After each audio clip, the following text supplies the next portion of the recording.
one of the common questions we get at BEMA is it's worded in a lot of different ways, but essentially it comes down to this: how do you do BEMA? How do you do BEMA? Like, what does it look like to do it? Which is kind of a funny question, but I think I understand and I appreciate what people are asking when they ask that question. And the short answer is going to be there's no prescribed way to do it. There's no right or a wrong way to do it.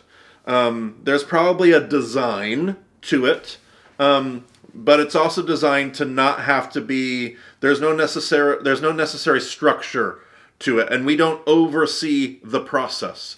So here's some of the things that we would say about how to do BEMA. BEMA is a learning tool. It is not the whole of spiritual formation.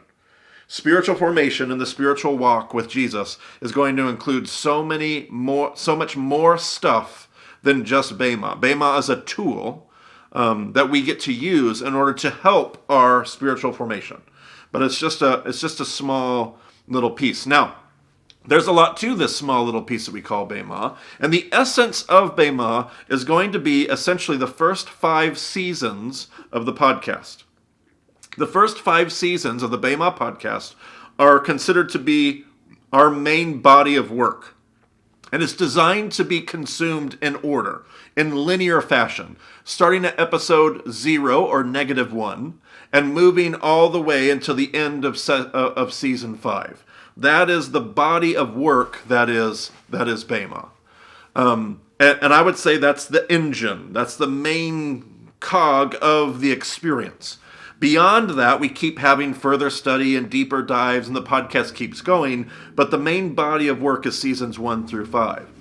Now, on to that experience of just consuming the podcast, many people binge the podcast. In fact, our recommendation today, now that all 5 seasons have been done for quite some time, our main recommendation is to binge through the 5 seasons as fast as you can. Maybe even to binge through the entire podcast and get caught up to real time as fast as you can.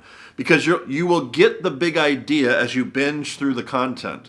And then you can always go back to the sections that meant the most to you. I want to go back to Torah, and I want to study Torah a little bit deeper. So I'm going to go re-listen to those episodes and re-listen to some parts and dig a little deeper and stop and take notes and do a little bit more study. But I might not go back and listen to season 2, or I might whatever. But to binge through the whole content and then go back to the parts that you want to do some deeper dives and more reflection on.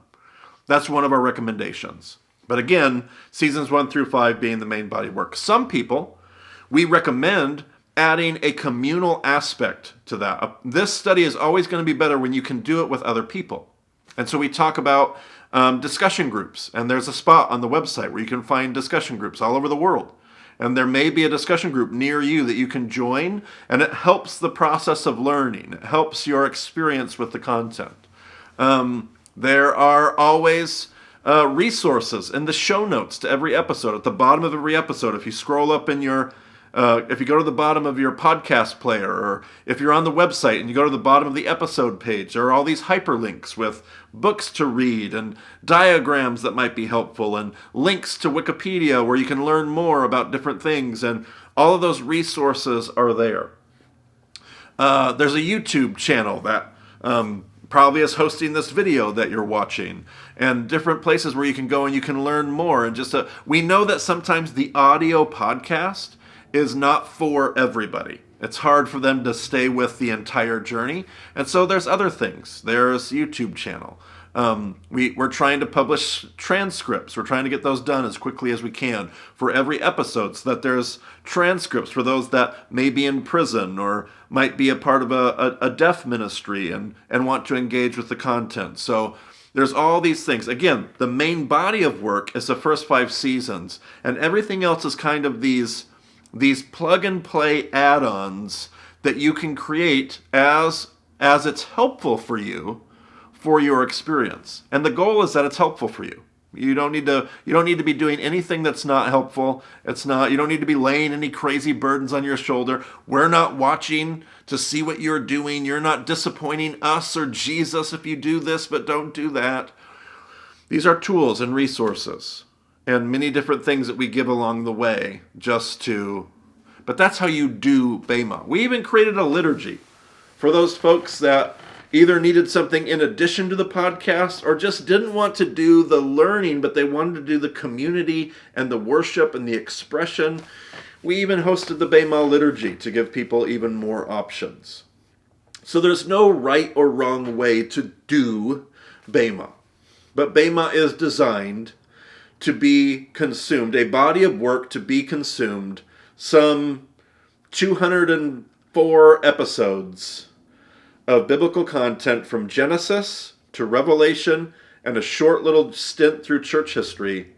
And we just kind of walk through the story of God. What has God been up to? What is God trying to teach us through the scriptures? How did we get to where we are today?